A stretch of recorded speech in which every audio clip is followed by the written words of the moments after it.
Welcome to the Ethics Experts, where we're elevating ethics and compliance and HR to the strategic level it's supposed to be. Hey there, welcome to the Ethics Experts. If it's your first time joining us, welcome. And if you're a returning subscriber, hey friend, how's it going today? Hope you're having an amazing day. You look amazing today as well. So you see what happens when you subscribe to the Ethics Experts. You get a bonus greeting on every single episode. So hit that subscribe button and join us as we change the world by fixing our workplaces. We have a great episode for you today. We have Amii Barnard-Bahn here. She is a partner at Kaplan Walker. It's a law firm that really focuses on legal and the compliance space. And she's also an executive coach focused on legal and compliance. She has an amazing background in HR and in compliance and in coaching. And she's somebody that I've really learned a ton from. So Amii, thank you so much for coming on. Always excited to dive in with you and get some value for myself and for our audience. And welcome. Thank you. I'm so happy to be here. We had a couple of hiccups here because I haven't had my first cup of coffee, even though it is 11 o'clock here. So Amii was very gracious, but we're going to dive right in. So Amii, you just joined Kaplan Walker. Tell us a little bit about that transition and what you've been working on recently, because I think you have some really cool stuff going on and some really interesting, some interesting perspectives that I think people can take and implement into their professional careers immediately. Yeah, thanks. It's been a fun journey, career journey. Couldn't have planned it.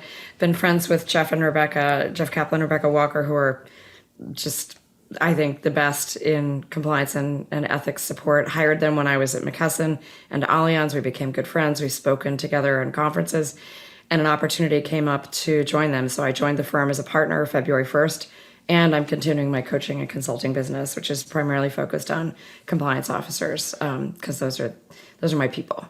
And so for me, it's a full circle of benefit. I am doing risk assessments, program assessments, investigations training. We do corporate monitorships. We do conflicts of interest reviews. So it's the work that I knew and loved before becoming a coach. Mm-hmm. And I still get to then bring that to my coach clients, who are mostly compliance and ethics or general counsel, who also have compliance responsibilities, usually if it's a smaller company.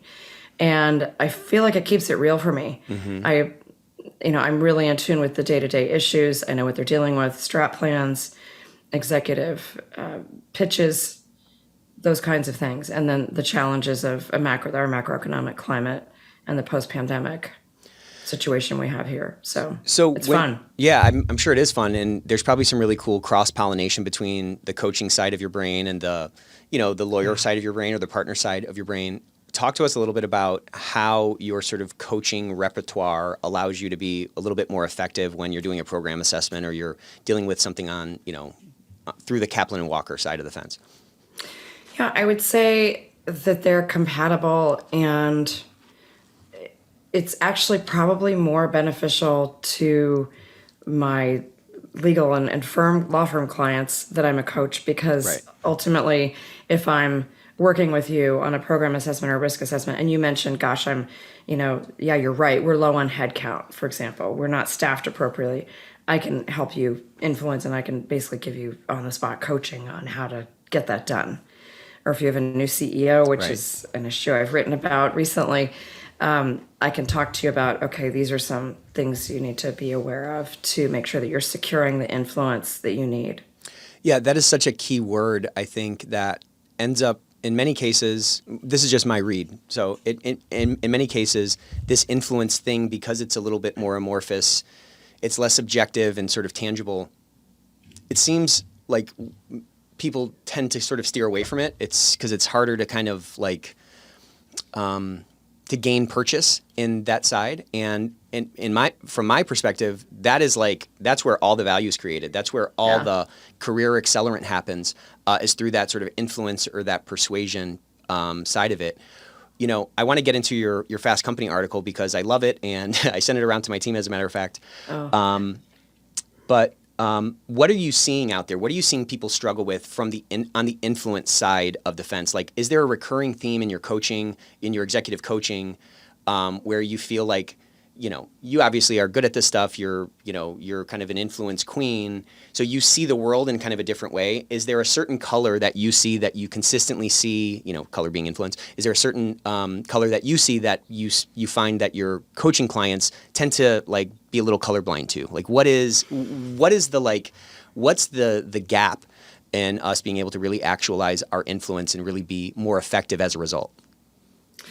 I think building the relationships. I write a lot about how people rely too much on their credentials and their technical expertise rather than building the relationship first. And there's tremendous evidence done, long before my time, that we have the power to influence people only if two pre-existing conditions exist. One is that the person believes that you like them. And the second is that the person believes that you are open to their influence. Wow. Okay. So there's a lot to unpack there. Mm-hmm. So you need those things first. And again, I think that the color for some people is that they just think, if I'm just the best, if I just work super hard, I will get noticed, I'll get recognized, I'll get what I need because I'm being logical and I'm being rational. But there has to be this trust ahead of time, which this influencing is talking about. And then, of course, and I'd say people have about 90 days when they're in a new role to establish that. Mm-hmm. Otherwise, people's impressions of you, popularly called your brand right now, but it's really just what comes to mind when someone thinks of you. What is their stacked impression of you over time? And the tough thing about that is some people may have very limited exposure to you, so they'll make very quick judgments. Human beings make very quick snap judgments on limited information. And so that's why it's very important to do a 360 or check in on impressions, because you never know. See, they may have been told something by someone else who had a bad impression. You might have had a bad day. You might have only had one interaction with them and they drew an impression from that. And you want to know that so that you can have the power to change it. So the other thing that I would say, Nick, that I see people afraid to do, which they should not be because the risk is so much higher. It's like doing a mini risk assessment on yourself, right? Is they have to be willing to learn their blind spots and to truly pull back the rug and say, okay, what do people think of me? What are some things I need to work on? What are some behaviors that aren't serving me that may have gotten to me to where I am? Such as, big one is people being overly assertive, overly aggressive, and not understanding the business. They come at it only from a compliance standpoint. That's what we're charged with. Of course, we love it. We understand it. We know it needs to be done. But for business people, it's 10% of their day. So right. We have to have that perspective and that empathy and come to them with that. I mean, we're talking about trust. I know that you just said that. That relational piece is a big one. That sort of that conditional thinking is what I call it, when we kind of think in could, should, I should be able to get ahead from working hard. I should be able to be noticed just because, the best, and I have these credentials. Unfortunately, we don't live in the world of should or could. We live in the world of what is, And, you said something that really resonated with me, where you said, you have these 90 days when somebody new comes in to affect that impression. And you need to take that power back to yourself to kind of help craft that impression, because it's going to be formed. I think it's you as a coach, it's not surprising as, people get to know you. You're a very high agency person, and I think you're talking about a really high agency approach to building your brand or kind of controlling or crafting your reputation. I think if you can digest what I just said about kind of that high agency approach, then it probably, tell me what you think about this, but it probably makes that introspection necessary, that sort of risk assessment on yourself, a lot easier. I think if you don't get over that hump, you can never really do an honest risk assessment on yourself, to use your term, which is probably hard even if you get over that hump, right? Like that takes a low ego to be, intellectually honest and like be open to the feedback and really be trying to get some of that negative feedback. How do you you've seen people go through this probably dozens and dozens of times, this process. What are like the common themes you see? What's the extra push people need in order to get over that hump and start really absorbing and, taking a clean look in the mirror on how they might be coming across? I think it's like anything. I think you have to believe you can do it. And you have to have a growth mindset as opposed to a fixed mindset, which is that agency you're talking about. If you have a fixed mindset, you believe there's to a certain degree of a fixed fate. You're on a timeline, you're on a path, nothing's going to change that. If you're in a growth mindset, and Americans are notoriously more on the growth agency side, entrepreneurial, we think we can do anything. There are downsides to that too, but for the purposes of this, it's a positive thing. And so having that growth mindset and believing, I can shift out of this. And thinking back to times when you may have done it before, when you changed schools as a kid, or, you survived, a layoff or something and found a new job. I mean, that involves some hard work, some grit, some determination, and a growth mindset of, yeah, I can do this. And sometimes we're pushed into it because we have to, through desperation, through changed circumstances, and that can be a high motivator. Or sometimes it's because we're bored and we realize, gosh, I'm flatlining here. I need to learn something new. I need to take a chance. So I think that that's some of it. And to your point, it does take vulnerability to gain self-awareness, which is what we're really talking about. But it also takes courage. The thing I would say too, though, is that for my clients that go out there and do the 360 or get a coach or try to do it on their own, and there's some tips I can give people who may not have the resources to get a coach. We could talk about that too. They, by asking, how can I do better? What's one thing that I can do to make my work more effective with you? You are demonstrating leadership. You're demonstrating courage and vulnerability. Courage because you're asking. You're making it psychologically safe for the other person to speak to you about it, right? Which you're giving them permission. People always have an impression. It's just, are they going to share it with you? Are you going to create the conditions that open them up to sharing that with you? Because they don't have to. Right. And we've probably all been in situations where we've tried to give negative feedback and we've been slammed for it, and we're like, never again. Right. It's ruined a friendship or it's ruined a work relationship, and it's awful. So we remember those things, and as humans, we avoid pain, right? So unless someone's going to make it super safe for us to tell them how they might be more effective in a kind, thoughtful, supportive way, which is the key, then you're not going to know. So I'd say, again, just like, I love this for compliance officers, because it's just like doing a risk assessment. You don't want blind spots in your company of risks around the corner, right? It's the same thing for us. You don't want blind spots around how you're coming off. You might think that you just nailed it in that meeting, but someone else might say, they missed this and this and this. They seemed like they were just driving an agenda. They didn't open it up for questions. They're not flexible. I just tuned out after 5 seconds. You don't, right? You need to know that, oh, okay, what can I do? Thank you for the feedback. What can I do differently next time? And then ask them for feedback after you. Thank you for the feedback. I implemented some of your suggestions. How am I doing? Scale of 1 to 5, 5 being knocked it out of the ballpark, 1 being, wow, you need a lot of work. You follow up and you get better and better and better. And then there's nothing to be afraid of because you already know your blind spots and you started to work on them. Yeah, and I think once you have a couple of those conversations, you realize that it's not that scary, especially if you can just frame whatever feedback you're getting as data. It's just data. They're just data points, and maybe that person's right, or maybe they lack the context, or maybe they're totally spot on.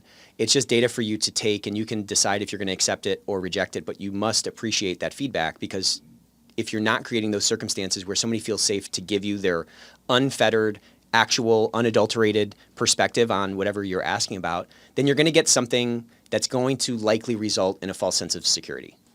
That's just how it is, because you can't see yourself all the time. Like, I don't know how I actually come across. I mean, I look at myself in the mirror a little in the morning, but like, I'm not looking at myself all day. You know what I'm saying? So you need, it takes a village, that thing? Like, it takes a village for us to get better, because there's all these other eyes around us that we can get some feedback from if we're willing to accept it. Well, and one of my colleagues, you'll love this, Tasha Urich, has spent 4 years studying self-awareness. And she found that 90% of people believe they're self-aware. Yep. But the actual number is closer to 10 to 15%. I'm not shocked by that. It's kind of like everybody thinks they're a good driver, right? Everybody thinks that they're smarter than average. But I mean, I've kind of come up with this, that like anybody who says, oh, I have really high self-awareness, I think you're automatically part of that 90 or 85%, because like, how could the only way to sort of convey you have self-awareness, I think, is to say, there's no way I could have, it's kind of that Socrates thing of like, I'm the greatest fool. And I don't know what I know. I don't really know anything. Yeah.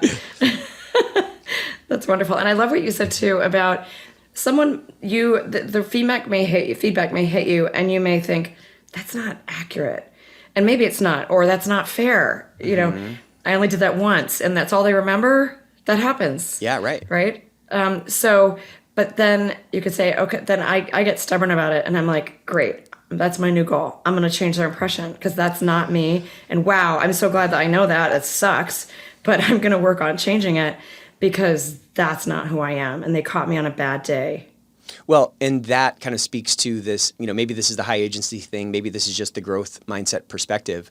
But every threat has an equal and opposite opportunity. And if you have a bad, if somebody has a bad impression of you, to your point, or at least I'll speak for myself. Sometimes I feel like, oh, that impression is etched in stone. There's nothing I can do about it. But it's not. It's Play-Doh. I mean, you can move an impression extremely quickly, especially when you have asked for feedback, they give it to you, and then in a short time period, right, you have that sort of psychological window of when, there's that hope window opens up in the individual and they're like, well, maybe this will happen, and then you can start to exhibit some new behaviors. Well, you can very quickly move that perception. And I just find that there's just so much opportunity in this influence game because it's really the main game that we're in. I mean, when you even we're talking about it from an individual,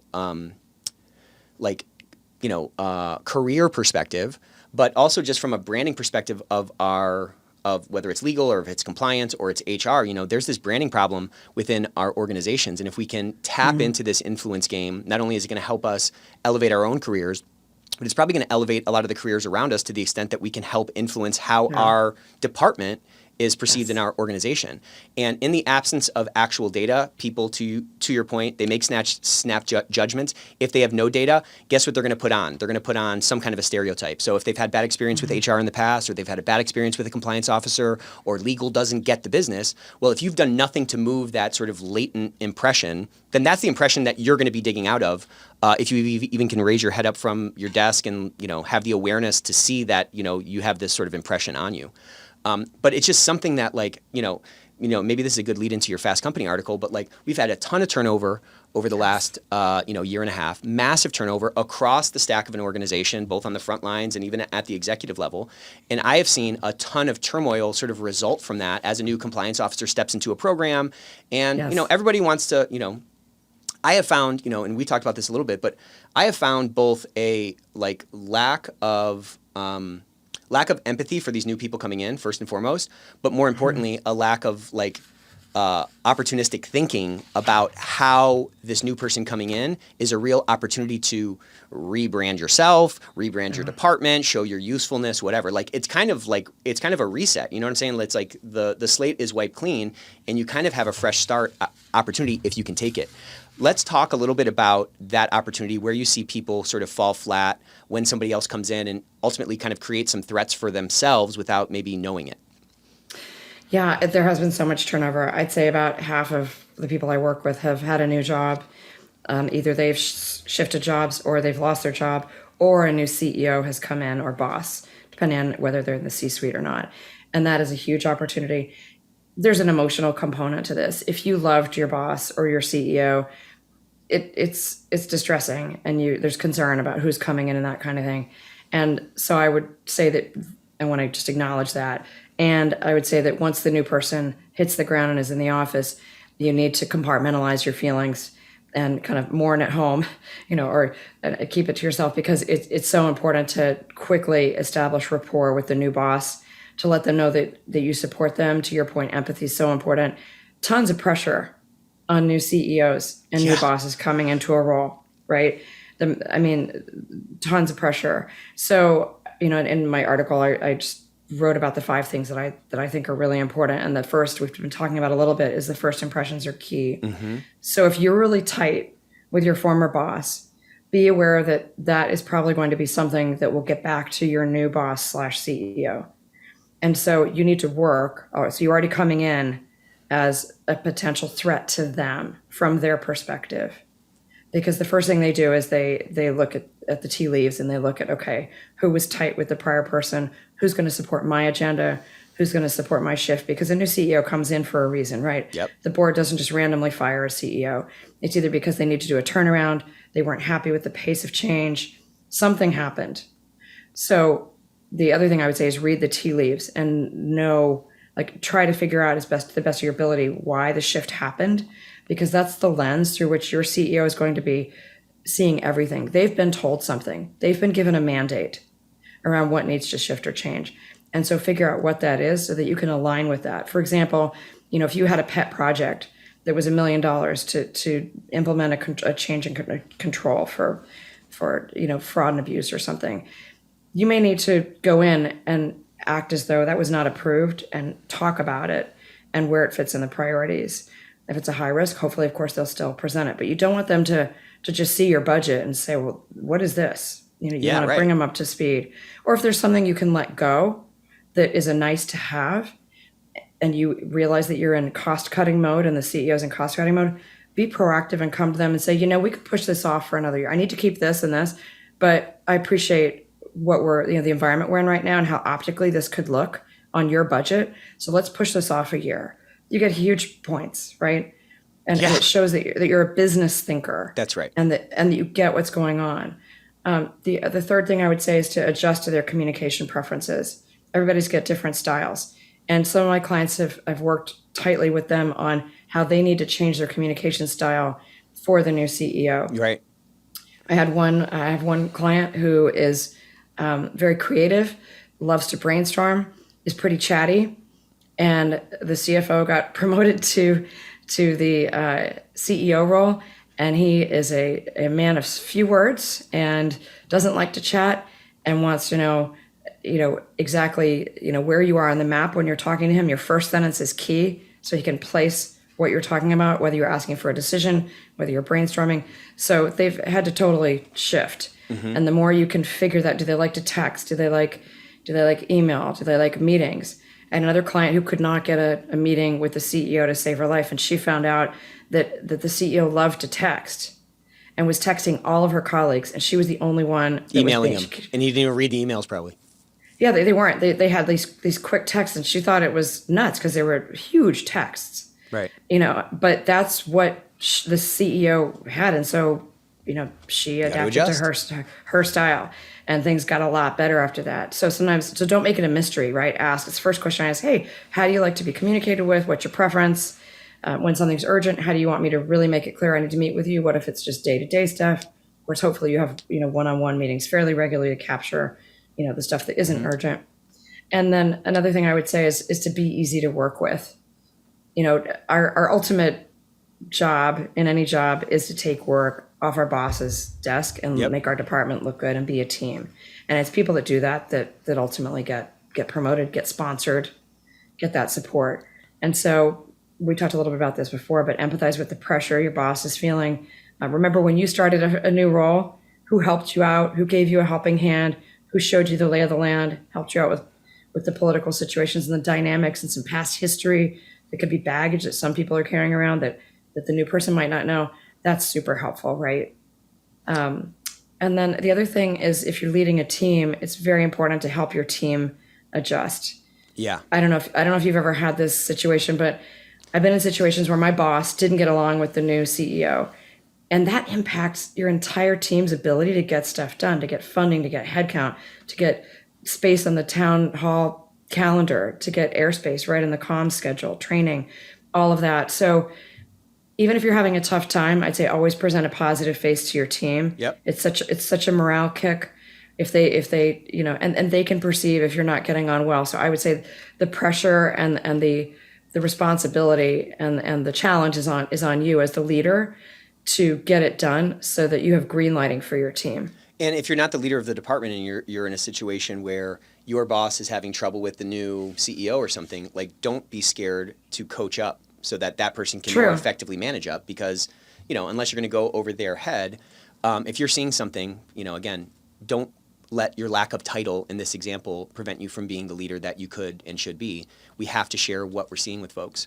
You said earlier that trust is built from someone thinking that you like them and someone thinking that there's sort of a two-way street in terms of influence, that they'd be open to your influence if they think you're open to theirs, right? Yes. I would also add into that, like, if I think you like me and also I think you are like me, that's also an element that can help push us to trust better. And so when you're bringing that empathy to that new person coming in, I think it's a really big opportunity you can guess what they're going through. You can guess what that's like coming in. You can even have, what I would always tell somebody is, like, you got to sit down with that new person and just download from them and say, like, what are your priorities? What are your biggest, what are your biggest goals? Like, what would a home run look like? What are you anxious about? How can I be really helpful for you? What experience have you had with HR before? What experience have you had with compliance before? How have you seen that been, how has that been frustrating? What is the best person who's ever worked for you? What did they exhibit? And that can open up the conversation to talk about, and just having that conversation is going to give you a bunch of, like, primary level detail about how that person wants to communicate or what their goals are or whatever. But on the second level of communication, which is where I think the real influence is you're showing yourself to be, hey, I'm on your team. What's our new play, coach? I'm going to run that play. I'm trying to help usher you in. And, we talk about how humans make these snap judgments, and we talk, the first thing you said is our first impressions are key. And I think it's so true. That is a psychological landscape that we have in ourselves, and it's not that hard to extend that out to somebody else to start to empathize with them and better understand them so that we can more effectively persuade them. But it's like, getting into the mind of the person you're trying to persuade or influence is like the foundation of any sort of lasting sort of positive influence. It's such an easy thing to have that 30-minute conversation when a new person comes in and really make it all about them, not about me, really try to understand them. That's going to really elevate you and kind of let them close the loop and kind of get that good first impression on you. Because they're probably trying to make 50, they have 50 impressions to make. They have all these different departments, who's capable, who's smart, who gets it, who doesn't. How am I going to make my goals a reality in this, this ship of, with all these shipmates that I'm just meeting for the first time? Those little tweaks to what we're doing and how we're engaging with leadership, I think, can make massive impacts on how we're perceived in the organization and can really open up some spots at that sort of grown folks table for our seat to slot in, Definitely. My last thing on this is, tell me if you agree with this, but I think everybody's main job is to make sure their boss is thrilled that they're on the team. I think that's your first and foremost job. Do you think that that's wrong? There's been a lot of talk about that lately because employee wellness and the pandemic and kind of the contract between organizations and employees has shifted. And so I'd say yes, and I hope that it's reciprocal. Right. I think that the best leaders, and this is the leaders that are creating sustainable, healthy, best places to work, workplaces, think of it as a two-way street. Agree. And it's also true that in some industries, Wall Street, for example, is less forgiving, and it's all about the money. And so if you want to be there, you need to, you give to get, because the value exchange is different in some industries and in some positions. Right. Right. And you have less influence and there's less concern over your well-being in certain environments. And so you, I think, as a person, have to decide what's the trade-off I'm willing to make, and so, but then to your point, obviously, if you want to have the most employment choice, you're going to get along well with your boss. It is miserable to not get along with your boss. And that's usually not sustainable long term. You may need the paycheck. There are reasons to stay at any job, of course, even if you're not happy. But it's going to be hard to make it work long term if you don't find some peace about it. Yeah, and so, I think kind of at a high level, I agree. I think it's so idiosyncratic. Like, I can join a great company and work for a jerk that's like an anomaly in that company. And so what do I do there? I mean, at the end of the day, we all have choice and we can change jobs or whatever. But I'm saying, to the extent that I'm in wherever I'm at, my view is that the highest agency thing I can do is solve for what I can solve for. I can't control my culture or whatever. And like, to the extent I'm not trying to jump ship, well, then it's my lock to pick. And I just think every lock can be picked. Like, I worked for a guy, this guy was, this was like, I talk about this guy all the time, but like, I learned more about like, the type of leader I want to be by just saying like, I don't want to do that. Yeah. But even him, I had a great relationship with. And, did I have to grin and bear it sometimes? For sure. But like, it paid off well for me because it was bearable to go to work. I found a lane with him where I wasn't like in his ire all the time. You know what I'm saying? Like, I wasn't subject to the things that a lot of other people were subject to. And it's not because I'm like so special. It's just because I really spent a lot of time and effort trying to influence him and make sure that he knew that I was on his team and that, like, we're united in things. And I think you can do that without selling out. You can do that without compromising yourself, who you are. You know what I'm saying? It takes effort, and sometimes it's a little cringe, but it's like, well, this is how the chessboard looks. I have to play how I have to make the moves with the pieces I have right now. Yeah, and some people aren't as flexible, and it's a personal choice. Yep.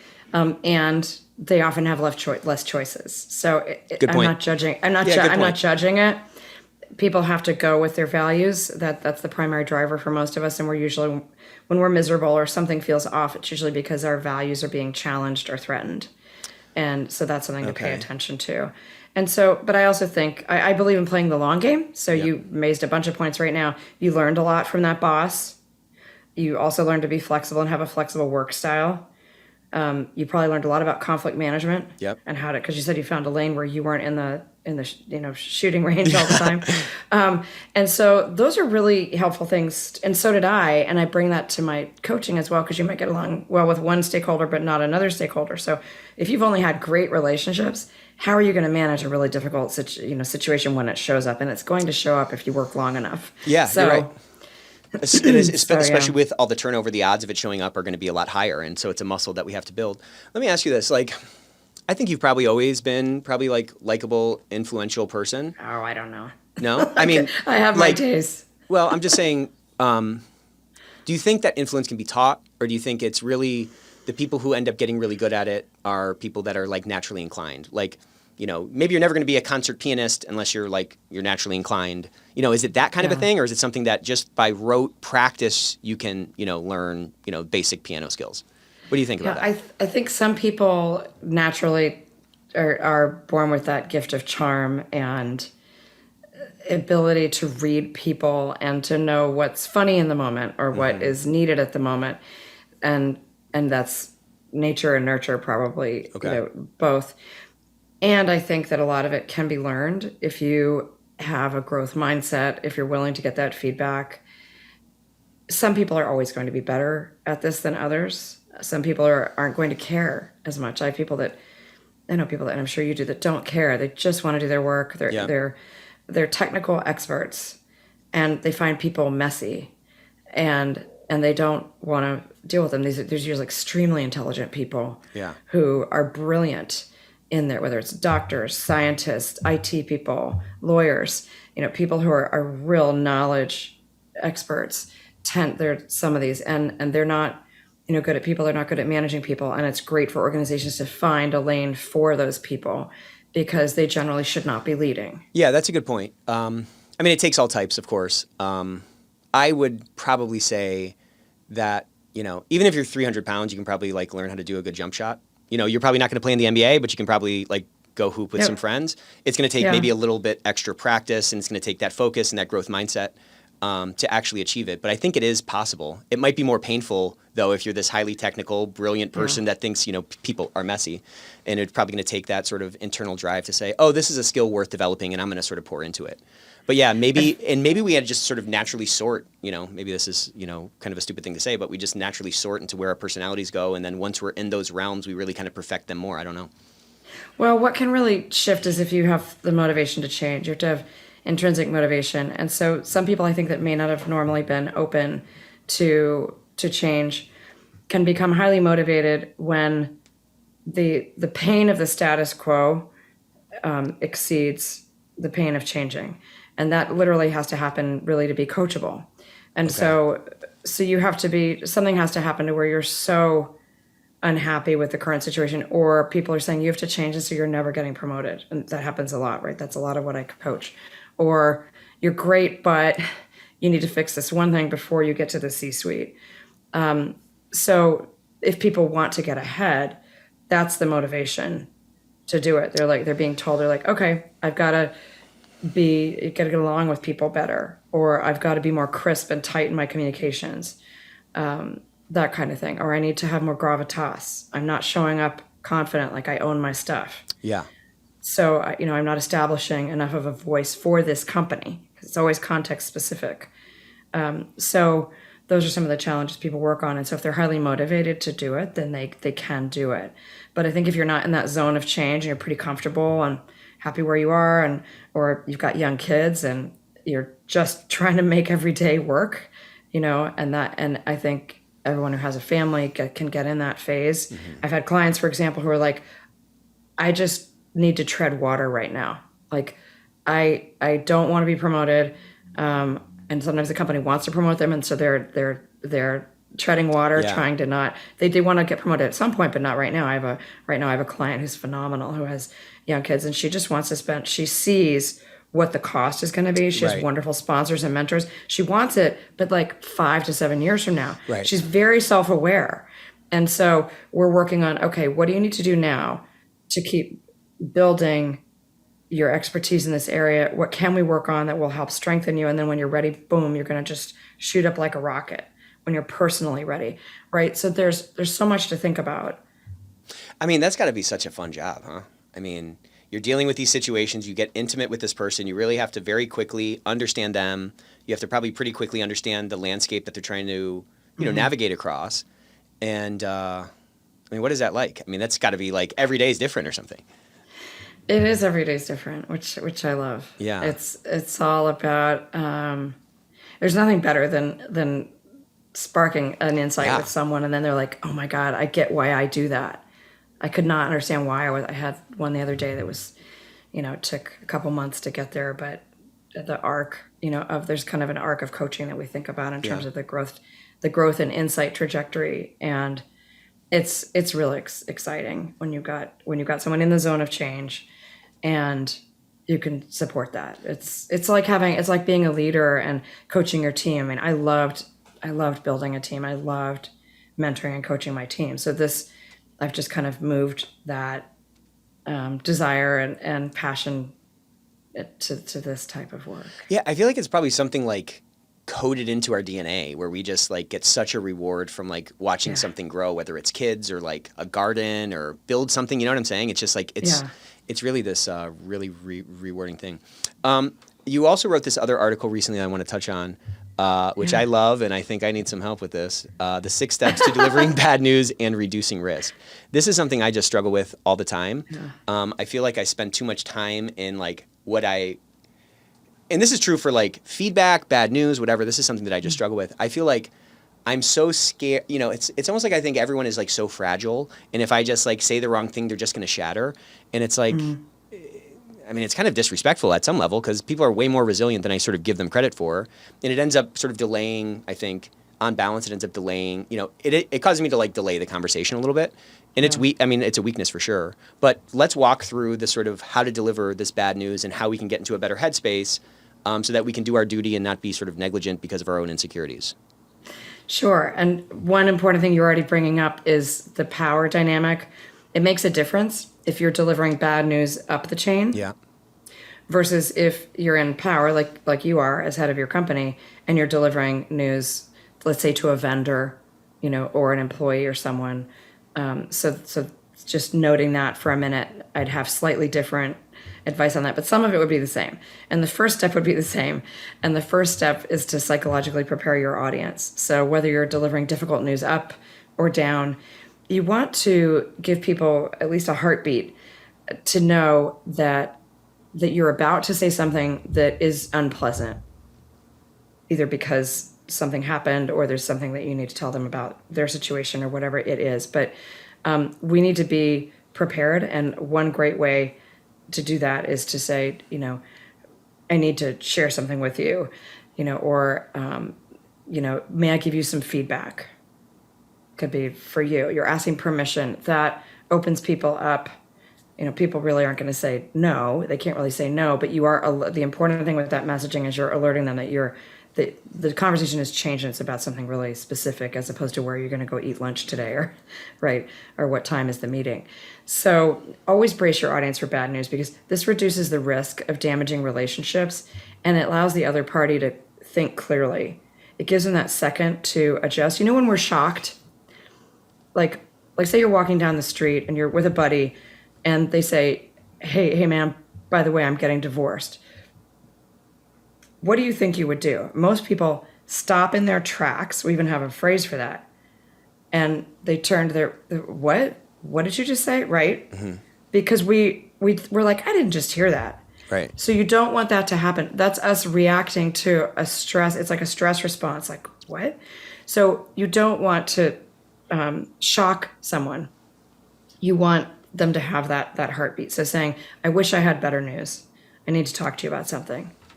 That gives them that beat. Our mind and brain tunes into that, And it's a signal to, okay, I'm fully present, I'm listening, I'm prepared.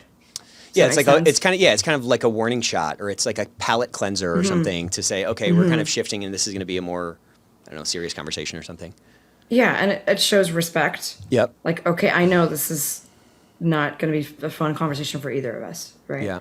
And you may be terrified because if you're the chief compliance officer and you're having to say there was a major data breach, right? This is what I had in mind when I wrote this article, because I'm like, wow, I need to help equip people so they don't lose face, they don't get shot. And I did a ton of research around why we get shot, and I'll share that, and I think you'll find that fascinating.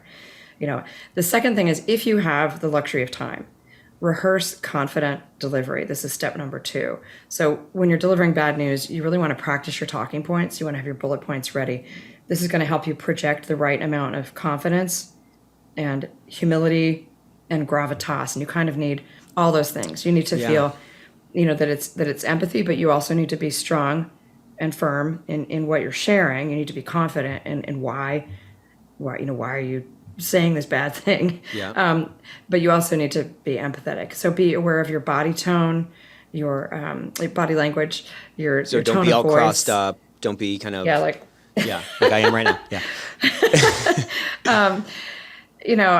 you're having appropriate facial gestures. Like you wouldn't. Some people smile and laugh when they get nervous. I'm working with a client right now who has a laugh after everything, and I've had to say, sometimes when you're saying very serious things, you laugh, and I think that really confuses people. Right. And that detracts from trust because they don't know what to think. They don't know where to go with it. They don't know, like, is this Right. funny? Are you kidding? Yeah. So we do adopt these nervous tics sometimes, and so again, coaching and being aware of that can really help you with. It's hard to change, but you can. Yeah. It takes sustained effort, though. So when time is on your side, I would say record yourself presenting. See how you're coming across. You're coming across with warmth and empathy as well as gravitas. I try to use I would use a lower tone of voice, which conveys authority and empathy and warmth. And I speak a little more slowly so that people can understand, because when we are freaked out, we don't hear as much. We're so worried we can get agitated. So not coming in and speaking fast and being like, oh my God, this thing just happened. What do you think? I don't know what we're going to do. Right. You don't want to do that. Right. So you want to say, hey, this thing happened. I'm going to tell you about it, and this kind of thing. So you want to sound calm, credible, and that you care about the impact of the news on the audience, whether it's the entire organization, like a data breach, or whether it's an individual person. So that can also reduce your stress at delivering the message next. So if you have a tough message, practicing actually helps take some of the stress out of it, and your body gets some mental memory around this if you practice it enough. Yeah, and I mean, the odds of us falling into sort of a backup style in the context of something where it's heightened anxiety, there's all these sort of second and third order potential externalities from this thing, career-wise, whatever, opportunity-wise. Without that practice, it's probably pretty easy to fall into those nervous tics or those bad habits that end up sort of compromising the message, Yes, and you don't want that. That's not your intent. Right. Right. You want to think of the outcome, the desired outcome. So what do I need to do? Work backwards. What do I need to do to get the outcome? How do I want that person to feel when they leave the room? So that is something that I think is so important. That is, to me, like, we many times just kind of jump into these conversations, or it's kind of like jumping into a trip without even sort of charting your path to the destination. And like the basis of, from my view, the basis of all persuasion is this feeling in your gut. Like, you persuade here and you lock in the persuasion like up here, right? You persuade through emotion and you lock it in with logic. Obviously, you need a balance in it, but even just going through 5 minutes and saying, by the end of this conversation, I want X to happen, and that's naturally going to cause you to, like, naturally be a little bit more empathetic if you need their buy-in, or be a little bit more confident in the steps that we took in a data breach scenario. For example, we took these steps, this is where the failure was, whatever. So maybe in that you want them to show, you want them to feel like, there's a high level of competence and this is sort of a tail event or something, whatever those things are. But if you're not charting to that thing, you're not going to wander to the top of the mountain. You know what I'm saying? It's not going to just naturally happen on its own. Okay. So the next one is what? Be fully present and fully focused. It is. So we live in a constant state of distraction, right? So you want to stay focused on your message. to determine the impact and result of your message. So if you're thinking, oh my God, I've got to get this over with and I just need it off my desk, that's going to impact your delivery. So again, practice helps with this. Just, sometimes for a difficult message, I'll meditate for a couple of minutes before what I know is going to be a challenging meeting or a difficult message. And that helps me just clear my head. That's great advice. Pull in empathy. And just, I did, I don't know if you're familiar with the chief happiness officer at Google. He's a wonderful guy. He wrote a book. And one of the best takeaways I got from his Search Inside Yourself leadership was he is Buddhist. And every time, and he would constantly have people interrupting his schedule and his time. And that was, he didn't like it as a human, but in his spiritual values, he wanted to be present for everyone and realized he had to be available. Yeah. He would, when someone came in his room and said, "Hey, can I just talk to you for a minute?" He would say, "Sure, let me just get a pen." Even if he had one in his pocket. And he did that, and it was brilliant. He would walk over to his desk, and in that time, he was calming himself down and giving himself 30 seconds to forget whatever he'd been thinking about, whatever that person interrupted, and to walk over so that when he sat down at the table with the person, he could be fully focused. I just love that. So powerful, yeah. Mm-hmm, well, because, it is. I mean, again, I think, like, my wife sure knows when I'm thinking about work while we're talking. You know what I'm saying? Like, everyone can read that on you. Everyone can read if you're present and you're engaged, or if you're checking your phone and doing other things, to your point. And, building that little ritual in, that's probably so powerful. I mean, I'm going to start hiding pens in my desk, you know what I'm saying? Because I might need that tip. Yeah, some way to take even a 30-second beat is really powerful. It's really powerful. I do it with my kids now too. They'll knock because I'm working from home, and they're home more now because it's summer. And they'll say, "Can you help me with something?" I say, "Yeah, just give me a second," and I'll write down whatever I was doing. Smart. And then I leave my desk. I've learned I have to leave my desk, or like you, they know that I'm still not fully present, and that's not the parent that I want to be. Right. So I realized I have to physically get up because there's a mind-body connection with this stuff. Physically get up and I walk in and I go to them. So I had a client. And then now they know mom is here and you're present and you can, whatever advice you get, again, that task switching doesn't work. Us kind of doing two things at once, it doesn't work. You just do two things, crappy. What were you saying about your client? Oh, I had a client who had the same issue. Her feedback was, "You're not present, you're scattered. I don't ever feel like I can come and talk to you about anything." And she was in charge of a Fortune 500 section of a law department. And so one of the things that we did is she was in a cube environment, as unfortunately some of us are who even work on confidential work. It's just the way it is. Yep. I've been in that situation. And I said, "Well, let's talk about what you do physically. When someone comes in and she said, "Well, I turn around and I talk to them." I said, "Okay, next time that happens," I said, "stand up and say, 'Hey, let's take a walk.'" Yeah.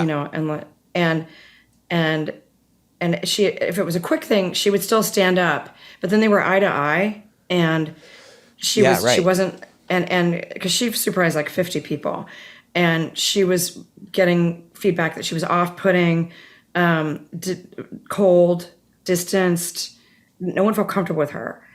Incredible technical expert. And she actually was a really warm person. Right. It just wasn't coming across. I could see that in her. Right. But it wasn't coming across. So this one behavior change shifted everybody when I went back and got the feedback. It probably changed it pretty quick too.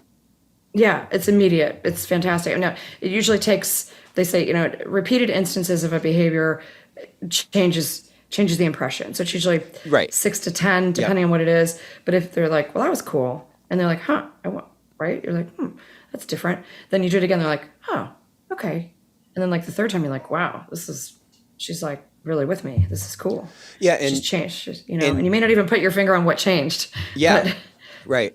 There's this famous story of, somebody who went for coaching and, they were complaining about all these people in their office and how difficult everybody was to work with. And, through the coaching, they got some things to work on themselves and they changed some perspectives. And then, a month later they said, "Man, it's crazy. I don't know what happened, but like everybody is different at work." And it's like, well, they're not different. You're different. But that leads to why growth doesn't happen on a linear basis. It happens on this sort of parabolic arc, because what you're doing, when that person who maybe was giving that negative feedback about this individual being cold or unapproachable has a different interaction, they want to kind of test that out again. And so the odds of them following up sooner versus the sort of status quo is going to be a little bit higher, and that starts to stack on itself. So the rate of opportunities for new interactions tends to go up when you exhibit some different behavior, which can allow for quicker stacking of those new behaviors to get to that 6 to 10 instances more quickly. And again, all of this stuff is flexible. All of these impressions are flexible. All of these brands, these monikers we have, whatever they are, the stereotypes, these are all flexible and they're all movable, but it takes that consistent effort, as you say.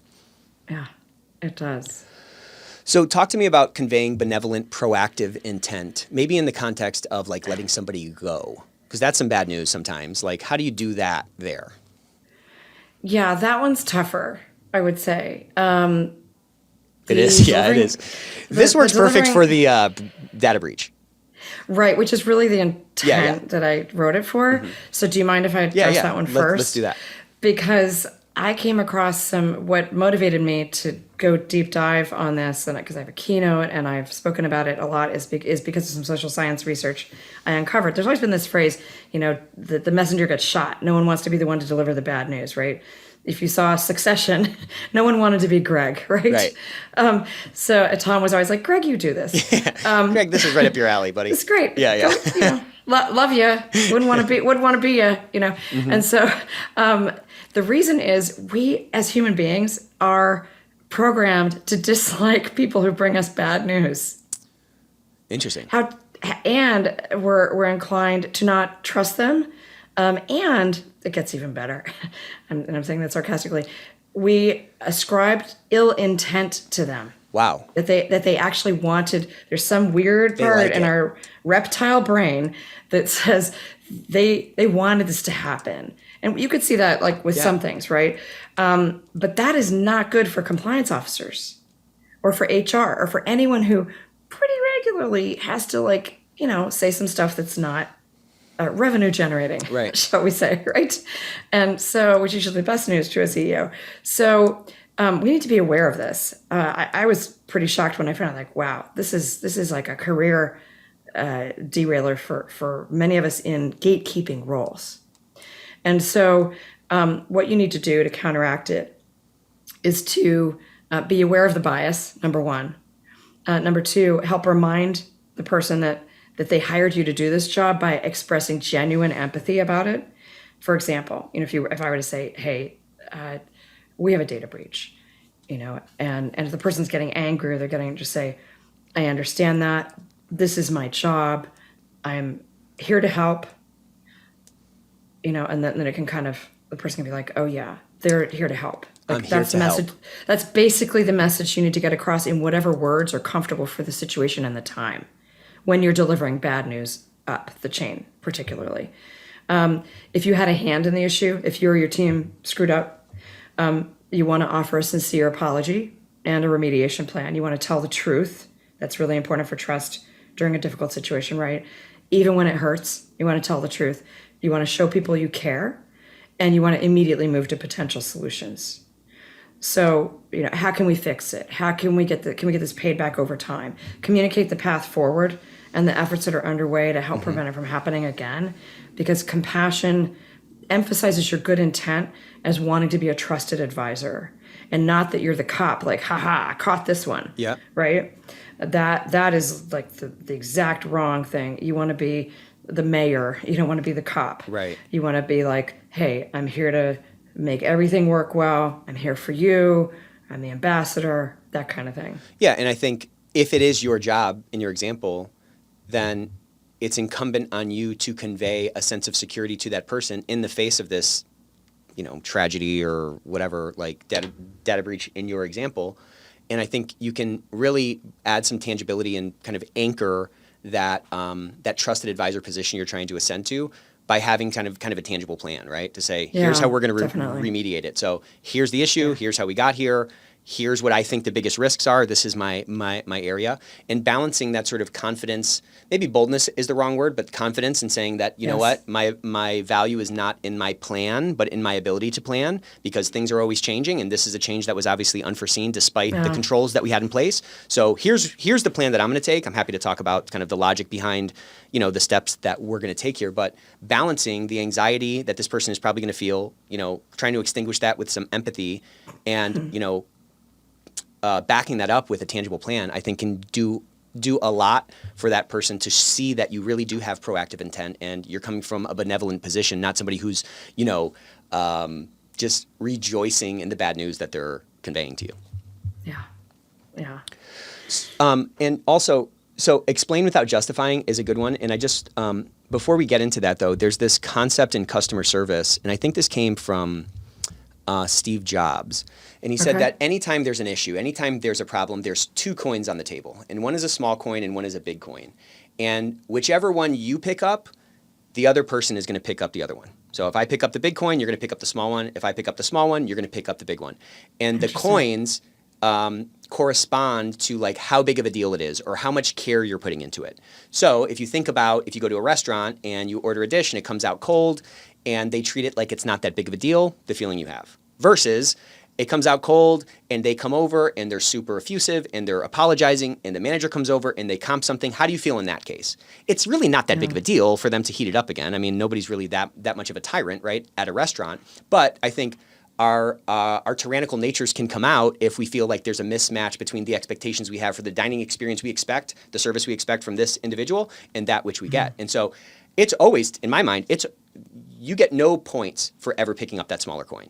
You only can ever get points from picking up the bigger coin. And maybe if you know, and again, this is not about this being disingenuous. I think it's really about being real and empathizing with the position that this person is likely going to have in the context of whatever is going on. So if you can always pick that up and you can oversample or, overweight the empathy that you're going to bring to that conversation, overweight that sort of understanding, it's going to cause you to take a little bit more care. And to probably, leading into the next one of explaining without justifying, without us having that inherent defensiveness that comes along with bringing that small coin when we're in self-preservation mode, we can be more authentic, be more vulnerable or intimate, whatever you want to call it, which is ultimately going to be the foundation for the trust that I think we're trying to reestablish in the context of this, mess that we're in. I love that story. I hadn't heard that. So always pick up the big coin. I'm going to remember that, Nick. It's a good one. I mean, it's good. Really and, good one. I do it with my kids. I do it with my wife. And it just forces you to not be defensive. It forces you to say, this is a disaster, or this is really falling apart, or it probably feels like X, Y, and Z. And if you can get them to start to think, if you can get someone to say, as I'm reading to you what I think you're upset about or how you're feeling, if in your head you're saying that's right, not you're right, but that's right, that is how we shift someone to really believing that we understand them. Like if I'm saying blah, blah, blah, and you're like, yep, that's right. Well, then now and you've confirmed that me and you are on the same page. That's what trust is, Definitely. So how do we explain without justifying? Yeah, that's another critical one. So it's important to avoid anything that sounds like an excuse. Right. If it was on your watch, maybe of course, is it whether it's fair or not really isn't the question. I think some people get stuck on, it's not fair, I didn't do anything, or Right. It was the vendor's fault, or whatever it is. It doesn't really matter. It's on your watch. You got to be leaderly. You got to just own it, share the facts with your audience so they understand what occurred. And done well, you're going to be seen as trustworthy and sincere, and stakeholders will find your explanation reasonable. So they reduce the blame that would be ascribed to you because of you being the messenger, and it increases the perception of fairness and enhances credibility of your message. But you and I both know that any kind of excuse, you're picking up the small coin when you make an excuse, right? Yeah, right. And, the battleground is in the other person's mind. Like beauty's in the eye of the beholder, blame is in the eye of the beholder, especially in a hierarchical kind of an environment where you're kind of giving bad news to your boss. Like their perception is your reality. And I think if you're coming in defensive, well then, when there's smoke, there's fire. And when people are overly defensive, which again, kind of marrying both of these conversations, or marrying some of those kind of earlier points and rehearsing it and really kind of being present and getting your mind clear really helps us to stay in our sort of it prevents us from falling into our backup style, which is usually like kind of that caged animal thing. And then the other risk, which I put as a sixth point, which may not always be the case, but if something really bad has happened, like a major customer data breach, I know we've been using that one, or discovery of bribery, could be another one, right? Or a big litigation being filed, and you need to let people know, the board know about this. You want to avoid the temptation, which is a very human temptation, to downplay Right. the negative impact of the situation because we know from change management, which is another thing I focus on a lot with my clients, the steps to change management, urgency is needed for change. Right. Without it, change is dead in the water. We talked about it with coaching, right? There has to be a pain point. There has to be urgency. There has to be a burning platform. That's what we call it, right? So there's a human temptation to be like, this really isn't that bad. But if it's a change that's needed in the organization, and we as change leaders, as compliance officers, need to be aware of that role, we will extinguish the urgency that's needed for that change, for getting funding to make sure it never happens again. You may be coming in and say, I've learned what happened. This is the root cause. I need to ask for budget to fix this. If you've already said, well, it's not that big a deal, they're going to be like, well, I thought it wasn't that big a deal. I'm not giving you money. We're tight right now. Right. So you just, you might tell yourself, consciously or unconsciously, I need to soften this so someone doesn't get fired, or something. But you need to look at the greater good. You need to be leaderly, which is always looking at the greater good, not at the small picture, the long game. And you may need to frame it up and say, yeah, there is urgency around this, and I'm on it, and I'm going to come back to you potentially with some recommendations and possibly some asks. I need a little more time. I'll get back to you, and I'll give you updates along the way, but I'll know in about 30 days. Give as much information as you can. Right. I appreciate we don't always know what we know, right? There has to be fact finding. There has to be time. We know it's important to get it right.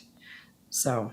Yeah, but you can always, to your point, manage expectations and convey something about what's coming down the pike. So even if it's just research, hey, I don't have answers right now. I'm going to research it and give me 3 days to get back to you. They just need a loop to close, because an open loop creates this sort of anxiety in folks. I think that's a really, really important point that you just made. And really, can you think of a situation where it's beneficial to downplay the urgency? I feel like I can't think of a situation where it's not likely most beneficial or a better bet to just turn the urgency up to 10, especially if it's something that you're responsible for as you're reporting it up to, again, I'm talking about this data breach thing. If it's a data breach or something like that, if it's something where it's bad news, but it is already contained and it's knowable and it's fixed, then I could see a situation where you're saying to say a CEO, this happened, you use all the steps, but you may not need the sixth step, because you'd say, this actually, we were fortunate, this didn't result in a covered entity type of thing. I had one of those. We still decided to notify the customer. This is a great story for the Bitcoin thing. We had a situation where we had covered associates under the privacy breach disclosure laws. Big client of ours. And we decided to notify them anyway, even though it wasn't required by the law. They loved us, I'm sure, for letting Well, them they trust know. you then. Yeah, it was fantastic. I remember I coached the attorney who needed to make the call because it was their client, and we gave them bullet points, and they just were loyal for life. I mean, Bitcoin, I mean, people are trying to, we all have these complex ecosystems that we need in order to do our business, this mix of vendors and employees and contractors and all these kinds of things. And what, a company is just like, a coach or a team lead or whatever you want to call it. Yeah. They need to have the confidence that the people that are on the court playing their positions are playing them authentically and running the plays that, the coach wants. So, erring on that side, but I think even in the sense of if something's contained, I would probably still be talking about the urgency that, drove our action, I've taken this really seriously. You can trust me in this role. I think that's how I want everyone to feel at the end of a kind of a conversation like this. Yep, things went wrong. I'm on it. Here's our plan. This is how we got here, whatever. That part, I totally agree with you. Yeah. It's such a fun game. It really is. It's so interesting. And it seems like we're at this inflection point where, a lot of the stuff that you're teaching, it feels like, what did you call it? People are in the coaching zone or something. It feels like maybe our industry is starting to broadly kind of fall into this coaching zone where we're open to seeing how little tweaks to the way we kind of comport ourselves in our organization can really help us elevate. Are you seeing that kind of on a macro sense, or do you think it's a little bit more, individual and it's a little bit all over the board? I think so. I think companies recognize the importance as well, and my coaching is B2B. So, people will come to me individually and then they'll get sponsored by their organization. Sometimes companies will come to me and I'll get the phone call of, hey, we've got someone, it's usually a head of HR. And they'll say, they don't know this yet, but we're going to tell them they need coaching. Those are a little harder to build the trust with because it's hard if someone's voluntold for coaching, as opposed to if they're like, I want to grow, or I'm not getting promoted, and I've already been told I have budget, or if they, if they're senior enough, they usually have control over their budget. But I think I am seeing it across the board. I don't know any great CEO personally that doesn't have a coach, and that's helped a lot. It used to be seen as remedial. In the old male culture of, we never show any weakness, right? Let's say back in to just be stereotypical, back in Mad Men days. Yeah, right. Right. Yeah. In the 50s, you didn't see it. And you didn't see a lot of women in leadership, either, obviously. And so whether it's because of that or just the demands of the new generation, I know you've got kids, I've got kids, they expect to show up as their full selves at work. Right. I think there's more willingness. I think it's more normative to have coaching, and it's seen as for successful people, not for it's not like a weak thing, it's really I want to be the best. Look, I mean, Olympic athletes have trainers. I have a trainer because I won't work out if I don't have a money penalty. Okay? Right. So I know what I need to do, and coaching's just the same way. It's like, okay, it's for leadership. It usually helps you in your whole life too, which is I'm not a therapist, but things that are showing up at work are usually showing up at home too. Right. So it's helpful, Yeah. That is true. Yeah. You're not a therapist, but you kind of do some therapist-like things because you're dealing with the whole self. We're not these two different sort of entities, a home Nick and a work Nick, we're just one person. Usually if we lose our temper, like if we have a hair trigger temper, that's a great one where got it. Great example. I'll usually get a comment of my spouse is starting to notice that I'm more patient and they thank you. Right. So, because I know my boundaries, I really, we have a code of ethics as coaches, just like we do as compliance officers. And so, if there's really a psychological issue, we call it. But if it's a habit that is obviously showing up, that's a negative habit, that's different. In those cases where someone is voluntold to do coaching, what is your path to getting that sort of coaching window opened? That's probably incumbent on you to do, right? And I would imagine that sometimes you're met with a little bit of resistance, and maybe someone's ego's in the way, and there's usually that window's not all the way open. Yeah, it's usually skepticism. Are you really on my side? Right. Is everything I say going to be just a direct line to HR or to my boss? Right. And so I have an airtight confidentiality clause in my contract that even though someone else is paying me, my client is the Smart. individual, and that I will generally not, I have 3-way meetings, but not without my client present. I don't want to triangulate. The goal of coaching is not to get in between or to supplement what the leader or boss or client should be having a conversation about. So if I get someone, for example, I've gotten this before, I'll get a call and the person will say, this person's just not performing and I need you to bring them up to speed. And I hear what they're saying and it's never going to work. The things they're asking are way beyond simple coaching. So I'll say, this isn't something that's appropriate for coaching really, but I'll coach you to coach them. Got it. Well, often, to the point from earlier, there's always something you can do from a high agency standpoint, and that's what kind of this approach is doing. Yeah. Yeah, that's pretty cool. So as we're wrapping up, I'd love to hear about your sabbatical. How cool was that? Oh, it was great. How long were you out there? It was wonderful. 6 weeks. Oh my gosh. You can really kind of, it's like you lived there. You went to Spain, right? I went to Spain and Morocco. Yeah. Oh, cool. What part of Spain were you in? We spent a few days in Madrid, and then most of the time I was in Sevilla. Oh, cool. Yeah. Oh my gosh. So tell me, what was your, I don't know, is that kind of a once in a lifetime thing? No, I'm actually, the downside is I'm kind of addicted to the idea and I want to do it again. You're going to do annual sabbaticals? That's cool. Even when I was getting ready to leave, I'm like, oh my God, where could I go for the next one? It started with my daughter's semester abroad, so that's why we were in Sevilla, and I just realized, oh my gosh, this is a wonder. I love walking cities. Yeah. Don't need a car. For me, that's leaving stuff behind. Yeah.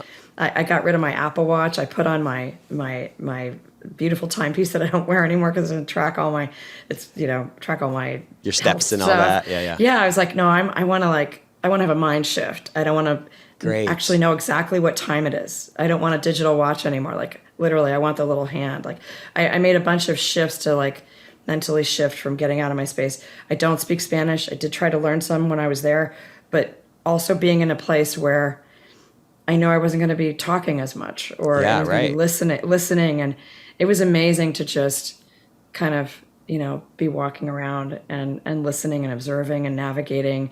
I wanted to put myself down somewhere that was, for me, comfortable and safe, but foreign and challenging in all the right ways, creative, lots of art, amazing architecture, incredible history. And then going to Morocco, I went with a good friend. And we did an adventure tour for like 2 weeks, and that was amazing. And I learned so much about culture and history of southern Spain and Morocco that I had not known in terms of Islam and Christianity and the combining of cultures. It was so fascinating. Wild. Yeah. It was fascinating, amazing, and I just learned a lot. It was fantastic. Got some family time, got some time alone, did coaching for existing clients in the middle. And then went to Morocco. So sometimes a long weekend or a vacation, it feels like a fortune cookie. You know what I'm saying? Where like a 6-week trip like this, where you're unplugged. I mean, that's like a chapter of your life now. I mean, I'm sure that's going to be. You'll think back on that for the rest of your life. I'm sure. Yeah, I wanted something. I knew I needed to stay on top of things, so I can't say I did not go off the grid like some people do. 6 weeks is too long for me with 2 businesses. And other stuff going on. So, but I made other shifts and other changes. I didn't take on new work for a time. Cool. I didn't do any speaking engagements. I didn't do any writing for business journals and things. I just committed to my existing coaching clients and carved that out. And the rest was family, friends, and my own space to recharge. And it was fantastic. So this is kind of a big question, but like coming back, what's different? How are you seeing things different after these 6 weeks? I mean, it's still pretty fresh, right? Like that was a month or so ago. Like, what is it? How are the lenses that you're seeing the world through changed from that experience? I've got the perspective I wanted that others that I coach have, taken my own advice really, that everything will get done, that it just slowing down my own. I move pretty fast. I put a lot on myself. I'm programmed that way. So I have to actively, consciously take steps to have a better equilibrium and show up the way I want to. So this was one of my projects to do that. And so I've carried that with me. It's more of like, it's great because now I can be like, Amii, like if I get worried about something or deliverable, I'm like, Amii, you took 6 weeks off. The world didn't fall apart. Yeah. In fact, relationships, everything is so much stronger. Like I'm even more of a believer. And I've taken breaks before, but never one this indulgent, frankly, creatively. And just so I feel really blessed, frankly, to have been able to take it. I mean, at some level, we're all kind of like in this flow of life. We're like going down this river of life. And, many times, at least for myself, I feel like, oh, I'm not going fast enough, or, oh, I'm going too slow, or I'm going too fast, or whatever, when many times that's just the pace of the natural change. I think unplugging from that and realizing that like that river is going to carry you kind of irrespective of the anxieties, the sort of additional anxieties you pace on that flow can allow you to kind of flow a little bit more gracefully or something, and just kind of keep a little bit more perspective, or not waste so many sort of mental, anxious ridden calories and, worrying about things that are outside of your control or something. Well, the other thing that you brought up too, that's really, really, really big picture, is that I believe one of the only ways to slow time down is to get out of your routine. And one of the best ways to get out of your routine is to leave and go somewhere else. It doesn't have to be somewhere fancy like Spain or Morocco, right? It can be, just renting an Airbnb somewhere on the coast. I'm in California, so, whatever. I started noticing that with my kids when we would go away together as a family and just change our routine. And That's so true. I've read that there's a great book, like If I Live to Be 100. And this guy went around and interviewed people who are 100 years old or over and like, what's their life like now? What's it like to be 100? What would they have done differently? You know, what is a long life like? And it's a really introspective, interesting book. And they all, you know, said that the times they remember are those times when they were out of routine. Right. Time passes more quickly when we're in our routine. And so I like slowing my life down because I want it to be punctuated with these moments of meaning, and I don't want it. I love my work and I love what I do, and I want a bigger like high line going on. Yeah. At the same time as I have my regular life. Does that make sense? It makes a lot of sense. It's such a true thing. I mean, I don't remember Tuesday 2 months ago, you know, the first Tuesday of 2 months ago, but I do remember last Tuesday because I was on vacation and I remember what I did with my kids, you know? Yeah, it's so, life is a crazy thing, man. It'll just like, if you're not careful, it'll like eat you up. If you're not careful, it'll like pass you by. And I mean, how tragic would that be to be at the end of it all and be like, man, I never took that sabbatical. I got a top bucket list item now of a sabbatical after this I just heard. I mean, I never thought about it, but I get it now. I get what it can do and I get the impact it can have. And it's like this massive, I don't know, kind of a reframe probably of life and priorities and stuff like that. Yeah. I don't want to be just stuck in my, you know, I also feel like in America we can get so stuck in our view of things. Yep. And there are other ways to live life and there are other ways to be, and I kind of wanted to see that. Yeah, and it's not like there's this massive, well, it might go the other way, but it's not like there's this massive happiness disparity where we're just busting ass all the time over here, and over there where people just, you know, work to live instead of live to work, they're just like wildly unhappy. It actually goes the other way, you know, and it's great to see that in context and see it sort of pervasively across a whole city for an extended period of time or in a different side of the world, to see that like there's multiple ways to look at this whole thing. There's multiple ways to organize our efforts and, you know, just realize that a lot of the stuff that we are so worried about, that we're twisted up into knots about, really are going to take care of themselves. Yeah. Well, Amii, this was everything I hoped it would be and more. If you don't follow Amii, look her up on LinkedIn. It's Amii Barnard-Bahn. And check out her website as well, Bernard-Bahn.com. There's a ton, I mean, there's constantly good stuff coming out.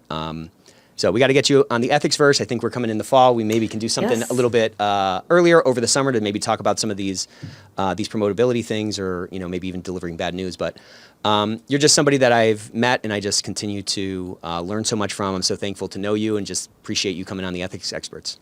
Oh, thanks so much, Nick. Feelings mutual. All right. Until next time. Okay.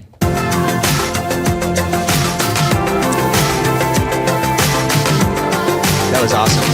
That was so good. That was great. Yeah.